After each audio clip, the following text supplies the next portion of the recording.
Qu'est-ce qu'il a dit? On va là où je veux aller et sans avoir à le détourner. Tant que je paye la facture. Mais j'ai faim, moi, je veux manger. J'ai absolument besoin de m'acheter du pain. Manger en avion.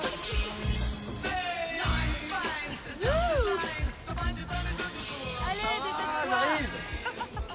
Mais où on va? Partez devant, j'en ai pour 1 minute. Vicky. Ça fait plaisir de te voir.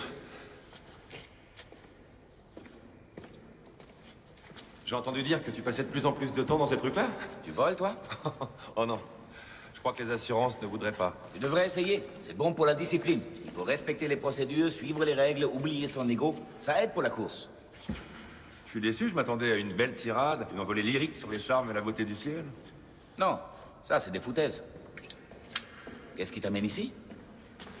Le mariage d'un ami. Enfin, je crois que c'était un mariage. C'était peut-être un anniversaire, mais c'est un peu brumeux. Et toi, t'étais à Fiorano? Pour les essais de pré-saison. T'es un acharné. Merci. Je suis pas sûr que ce soit un compliment. Et toi, tu commences quand? La semaine prochaine? Oh, non, t'es fou, quoi. Je viens tout juste de décrocher la timbale, je vais quand même pas rebosser tout de suite. Pourquoi? Il le faut. Pour prouver au public que... Il dira toujours que si tu as gagné, c'est parce que... Parce que quoi? Parce que t'as eu un accident? Attends, Nicky, entre nous, c'est le public qui dit ça ou c'est ce que tu dis? J'ai gagné, ok? Quand il fallait tenter le tout pour le tout, le jour où le championnat se jouait, nos voitures étaient aussi performantes l'une que l'autre. Et j'ai mis ma vie en jeu et j'y suis allé à fond. Tu trouves que c'est une victoire? Oui? Le risque était beaucoup trop grand. Tu étais prêt à mourir. J'appelle ça une défaite. C'est tout à fait ça. Je l'admets, j'étais tout à fait prêt à y rester pour te battre ce jour-là. C'est ça l'effet que tu as sur moi. Tu m'as poussé à mon maximum. Et j'ai adoré ça. Et puis, d'ailleurs, c'est ça qui nous motive, non? Regarder la mort en face et la narguer. Et puis, il y a de la noblesse là-dedans. C'est comme les chevaliers. Vous, les Anglais, ce que vous êtes cons. Tu connais mon opinion. Je tolère 20% de risque. Non, Nicky, écoute, j'en ai marre des pourcentages. Arrête tes trucs de pro pour une fois. Dès que tu commences à faire ça, tu gâches le sport. Tu gâches tout le plaisir. James! James! Dépêche-toi. Il faut que je me sauve.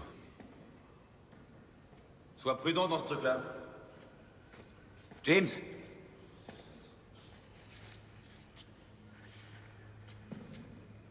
Quand j'étais à l'hôpital, ce qu'il y avait de plus éprouvant dans mon traitement, c'était quand ils aspiraient la merde de mes poumons. C'était l'enfer. Et pendant ce temps-là, je regardais la télévision. Je te voyais gagner tous mes points. Tous tes points. Je te maudissais, je disais, je le déteste. Un jour, le médecin est venu et il m'a dit, Monsieur Lauda, puis-je me permettre un conseil? Arrêtez de penser qu'avoir un ennemi dans la vie est une malédiction. Ça peut aussi être une chance. Le sage apprend plus de ses ennemis que l'idiot de ses amis. Et je vais te dire une chose, il avait raison. Regarde-nous. La première fois qu'on s'est vus, on était des gamins. 2 têtes de cons en Formule 3. Désavoués par notre famille, sans plan de carrière. Et nous voilà tous les deux champions du monde. C'est pas si mal, hein? Non, c'est pas si mal. Alors me laisse pas tomber maintenant. Il faut que tu continues à me provoquer.